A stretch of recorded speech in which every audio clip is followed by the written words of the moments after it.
Halo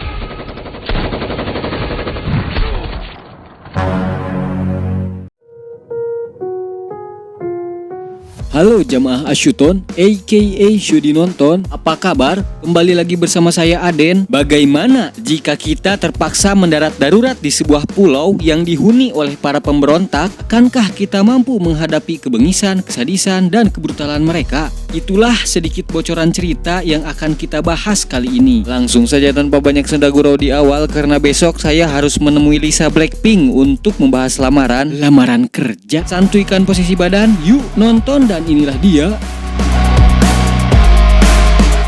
Tahun baru biasanya menjadi hari yang paling ditunggu oleh banyak orang karena merupakan hari libur besar yang dimanfaatkan untuk refreshing, berkumpul bersama keluarga atau teman atau pasangan jika ada. Namun bagi orang yang bekerja di bidang jasa atau hospitality, jangan harap hal tersebut akan terjadi. Hal ini dirasakan oleh pilot dari maskapai Trailblazer bernama Brodie Torrance, kita panggil saja Kapten Torrance. Dia harus memimpin penerbangan dari Singapura ke Tokyo selama 6 jam 30 menit bersama beberapa rekannya, di antaranya CEO pilot bernama Samuel Dele, kepala pramugari bernama Bonnie, dan flight attendants lainnya. Meski demikian, Torrance berjanji pada anak gadis sematawayangnya, Danila, untuk tetap bisa berangkat ke Hawaii setelah menyelesaikan tugasnya dan berlibur bersama dengan anaknya itu.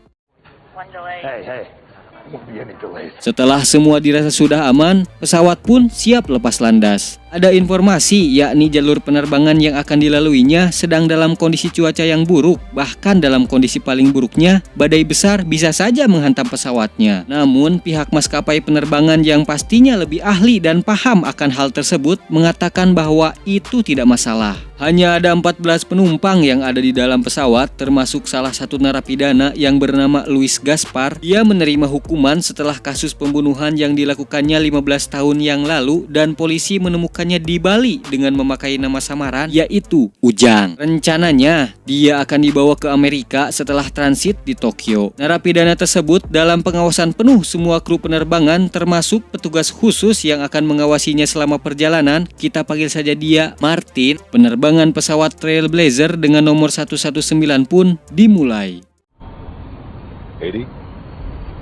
Setelah 19 menit mengudara, benar saja badai yang sebelumnya dikhawatirkan itu menghadang mereka sehingga mengakibatkan turbulensi menjadi sangat keras. Pengalaman Kapten Torrance yang sudah menjadi pilot puluhan tahun itu benar-benar terbukti. Dia menginstruksikan untuk naik 40.000 kaki dari batas cruising pesawat, dan pesawat pun kembali terbang normal. Kemudian dia menghampiri para penumpang untuk memberikan informasi bahwa semua akan baik-baik saja. Baru saja bernapas lega karena dirasa aman, Guludug pun menyambar. Guludug itu petir atau kalau bahasa Indonesia mah.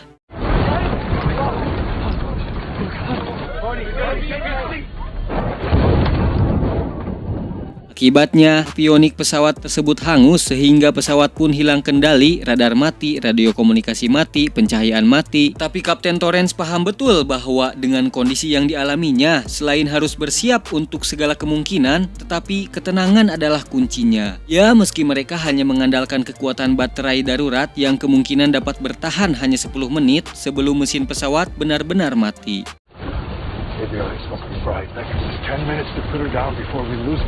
Dengan kondisi di dalam pesawat yang ancul-anculan mengakibatkan ponsel Martin terjatuh. Dirasa ponsel tersebut begitu berharga baginya, dengan nekat dia melepaskan sabuk pengaman yang dengan itu justru akan sangat membahayakan baginya, dan inilah yang terjadi selanjutnya.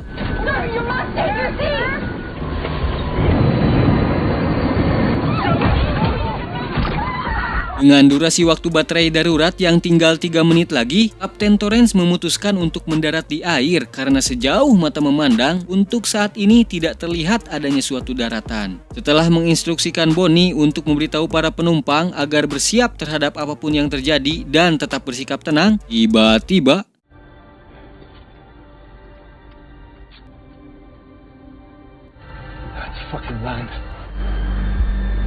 tak menyia-nyiakan waktu yang tersisa, Kapten Torrance bergegas mengarahkan pesawatnya ke tempat di mana daratan itu berada. Namun sejauh ini tidak ditemukan adanya landasan yang cocok untuk pesawatnya mendarat. Akan tetapi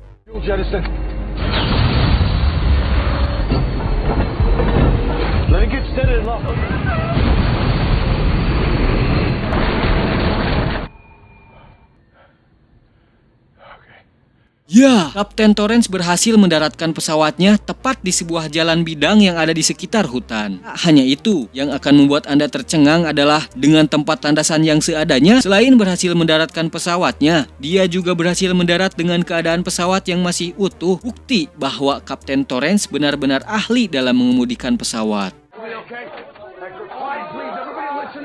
Mereka mendarat di suatu pulau yang jauh dari pemukiman. Bisa dibilang pulau tersebut merupakan tempat terpencil yang berada tepat di negara Filipina bernama Pulau Jolo. Dirasa pesawat masih belum aman karena pesawat masih dalam keadaan panas yang berpotensi dapat meledak. Satu persatu para penumpang termasuk Gaspar keluar dari pesawat dengan menggunakan jalur darurat. Skin berpindah pada maskapai Trailblazer yang belum menemukan kepastian apakah Kapten Torrens dan seluruh penumpang selamat atau tidak, tetapi mereka berhasil menemukan titik lokasi terakhir pesawatnya sebelum lost kontak. Mereka masih akan membahas bagaimana pesawat dan para penumpang tersebut akan dievakuasi dalam pertemuan ini.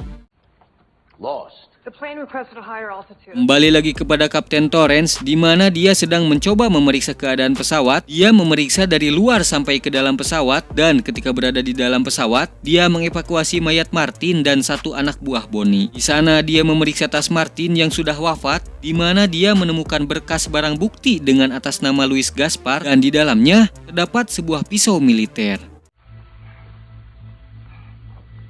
Setelah itu, Dele memberikan informasi jikalau tempat yang bernama Pulau Jolo ini santer dikaitkan dengan sekelompok militan yang benci pada pemerintahan. Akibat terjadinya banyak sekali perampokan terhadap uang rakyat, dipaksa bayar pajak hanya untuk memperkaya pegawai pajak, rakyat tidak sejahtera. Dengan satu-satunya peningkatan di negara itu adalah meningkatnya pendapatan para oknum pejabatnya saja. Terdengar familiar? Sehingga sebagai bentuk perlawanan kepada ketidakadilan itu, penduduk setempat membentuk kelompok militan separatis yang kejam, bengis, brutal, tak sungkan menyakiti, bahkan melakukan tindakan pembunuhan pada siapapun yang memasuki wilayahnya. Here we all are. And then there's this guy, Mr. Mysterious. Merasa bertanggung jawab atas seluruh penumpangnya, Kapten Torrens mencoba menjelaskan kepada seluruh penumpang bahwa dia memiliki ide gila, yaitu akan membuka borgol yang sedari awal terpasang di tangan Gaspar, untuk kemudian dia akan menemaninya mencari pemukiman terdekat, berharap menemukan telepon atau radio agar bisa menghubungi maskapai pusat. I'll go with you. I will come too. I appreciate it.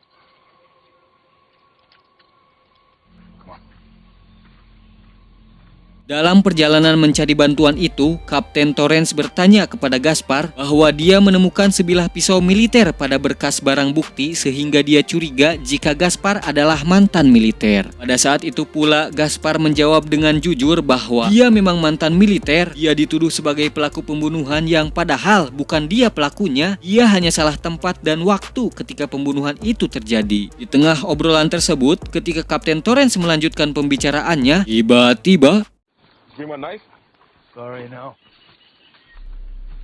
entah pergi kemana dan mau apa, yang jelas Gaspar sudah tidak terlihat di belakang Kapten Torrens. Dengan demikian membuat Kapten Torrens harus melanjutkan perjalanannya seorang diri. Tak jauh dari sana, Kapten Torrens akhirnya menemukan sebuah bangunan kosong tak berpenghuni. Setelah memeriksa keadaan sekitar tempat tersebut secara tak sengaja, dia menemukan jaringan telepon yang sudah rusak namun masih dapat diperbaiki olehnya. Kapten Torrens mencoba menghubungi pusat berharap mendapatkan bantuan dengan lebih cepat, namun respon pusat tidak ingin gegabah sebab katanya mereka mendapatkan banyak pesan yang sama seperti yang dikatakan Kapten Torrens, sehingga pusat memintanya untuk mengatakan nomor rencana yang dimiliki untuk memastikan bahwa pesan ini benar-benar datang dari Kapten Torrens yang asli. Namun apalah daya, dia meninggalkan lencana dan seragam dinas pilotnya di kawasan pesawatnya mendarat dan telepon pun terputus. Mendapatkan respon yang kurang baik, Kapten Torrens teringat kepada anaknya. Akhirnya dia mencoba menghubungi Danila. Tentu saja Danila begitu terkejut sekaligus senang karena sang ayah ternyata masih hidup setelah melihat berita bahwa pesawat yang dikemudikannya dinyatakan hilang kontak. Tak banyak basa-basi, Kapten Torrens langsung memintanya untuk mencatat apapun yang dikatakannya, dan dia meminta untuk Danila menyerahkan catatan itu kepada pihak maskapai pusat yang ada di sana. Tapi ketika Danila menuliskan pesan dari sang ayah, tiba-tiba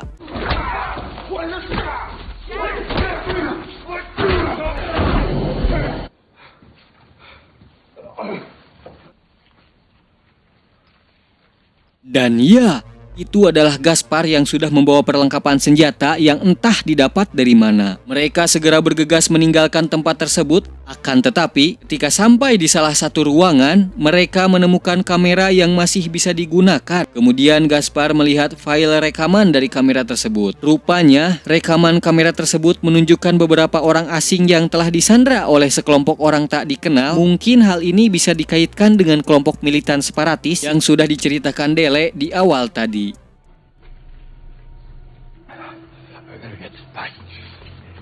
Sontak mereka langsung mengingat para penumpangnya yang kini berada di area pesawat mendarat, dan ketika mereka tiba di sana, ternyata pasukan militan separatis sudah tiba lebih dulu. Mereka dipimpin oleh seseorang yang bernama Junmar. Mereka biasa memanggilnya Datuk Junmar. Di sini kita akan menyaksikan betapa kejam dan sadisnya kelompok tersebut yang tidak ragu membunuh siapa saja yang tidak menuruti perintahnya. Captain Torrance isn't here. Where is he?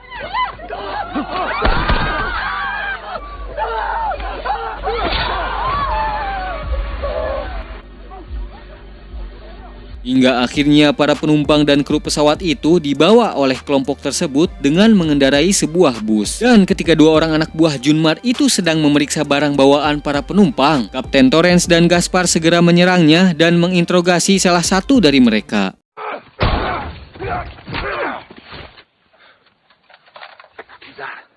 Datu, Juma, where's he taking them?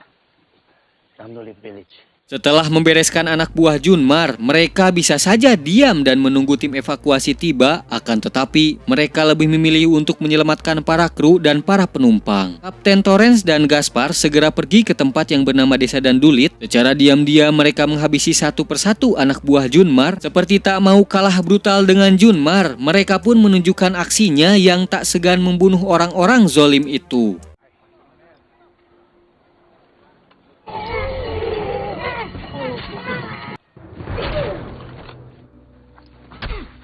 Ya, akhirnya para kru dan penumpang pesawat itu berhasil dibebaskan, namun petualangan tak berhenti di sini. Mereka harus kembali ke area pesawat mendarat untuk menunggu kedatangan tim evakuasi. Akan tetapi, masalahnya adalah bus yang akan dikendarainya harus melewati satu-satunya jalan, di mana di sana terdapat anak buah Junmar yang sedang berjaga. Mungkin mudah saja bagi mereka menghabisi para penjaga tersebut, akan tetapi dengan hal itu maka akan mengundang lebih banyak militan separatis yang akan menyerang mereka. Dalam kondisi buntu tersebut, ide gila kembali dilontarkan oleh Kapten Torrance, yaitu dia akan menyerahkan diri dan mengobrol dengan Junmar untuk membebaskan para tawanan, karena bagaimanapun dialah kaptennya, dialah yang mereka cari, dan mereka tidak akan berani membunuhnya karena dia merasa bahwa harga untuk seorang kapten pilot cukup tinggi bagi mereka. Gaspar sempat tidak setuju, tetapi dia juga tidak menampik akan hal tersebut. Ketika dia mulai menghampiri para penjaga untuk menanyakan keberadaan Junmar,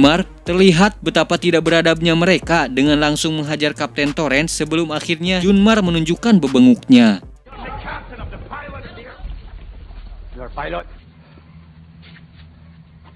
Kapten Torrance langsung mengatakan niatnya dan terus terang bahwa dia meminta untuk membebaskan para tawanan dan membiarkan mereka kembali pulang dengan aman. Apa yang terjadi setelah itu adalah Datuk Junmar dan kawan-kawan memang sudah tidak percaya dengan cungur para pejabat di negaranya yang secara konsisten membohongi rakyat dengan janji-janji busuknya, sehingga apalah daya bagi seorang Kapten Torrance yang dianggap hanya membuang-buang waktu untuk negosiasi yang membuat mereka alergi ini. Dan ketika Junmar memerintahkan anak buahnya untuk menghabisi Kapten Torrance saat itu, inilah yang terjadi selanjutnya. Patingin mo.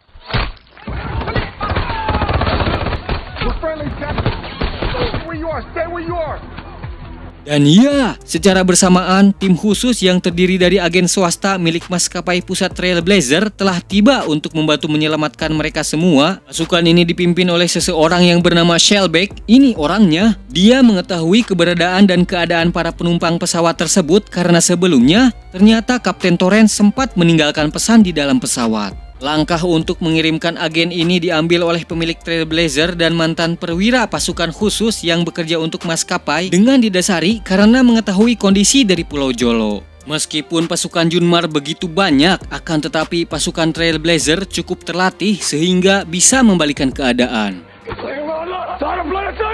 Dengan bermodalkan bus yang terparkir di sana, mereka segera bergegas untuk pergi ke area pesawat berada. Sialnya, karena keberadaan dari militan separatis itu membuat tim evakuasi yang mempunyai otoritas di negara ini akan datang 24 jam ke depan. Mengingat hal tersebut, ide gila sekaligus nekat kembali dilontarkan oleh Kapten Torrance, di mana dia akan mengemudikan pesawat yang sebelumnya Kapten Torrance dan Dele sudah berhasil membuat tenaga cadangan pesawatnya. Tentu saja hal ini menimbulkan kegelisahan bagi para penumpang, tetapi memang inilah jalan satu-satunya untuk mereka agar bisa selamat. Akhirnya mereka menuruti instruksi Kapten Torrance dan bergegas masuk ke dalam pesawat. Dengan tenaga cadangan, pesawat tersebut akan mampu bertahan di udara dengan jarak tempuh sekitar 300 mil, cukup untuk mencari landasan yang lebih baik dari tempat ini. Akan tetapi, ketika mereka bersiap untuk melakukan penerbangan, kelompok militan separatis berhasil mengejar dan aksi saling tembak yang kedua kalinya pun kembali terjadi.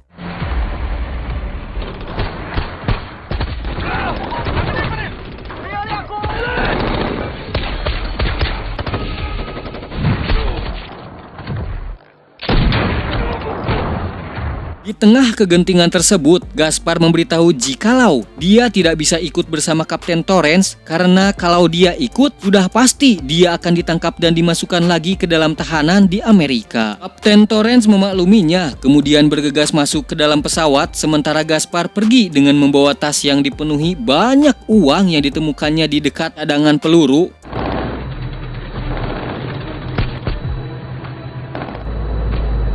Akan tetapi, aksi menegangkan kembali terjadi di mana Junmar berusaha menghadang dan akan meledakkan pesawat dengan sebuah basoka, tapi tiba-tiba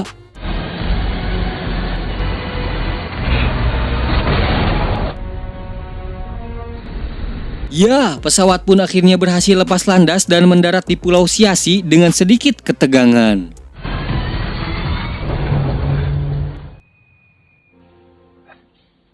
Tamat. Ending yang sangat mengadrenalinkan. Secara keseluruhan, film ini bagi saya berhasil untuk membuat penonton masuk ke dalam suasana yang dibuatnya, sehingga penonton ikut merasakan deg-degan, tidak karuan atas momen-momen yang ada di film ini. Pesan yang dapat diambil dari film ini adalah bercermin pada tokoh Kapten Torrance yang selalu bersikap tenang, tidak panikan, berusaha melakukan yang terbaik meskipun dalam keadaan yang sudah sangat terdesak, yaitu menyesali nasib tidak akan mengubah keadaan. Kalau ingin melakukan perubahan, jangan tunduk terhadap kenyataan, asalkan kau yakin di jalan yang benar, maka lanjutkan. Kiai Haji Abdurrahman Wahid. Dan ingat, karena sesungguhnya sesudah kesulitan itu ada kemudahan, sesungguhnya sesudah kesulitan itu ada kemudahan. Al-Quran Surat Al-Insyirah ayat 5 dan 6. Saya mewakili seluruh orang optimis yang ada di dunia pamit undur diri. Wassalam.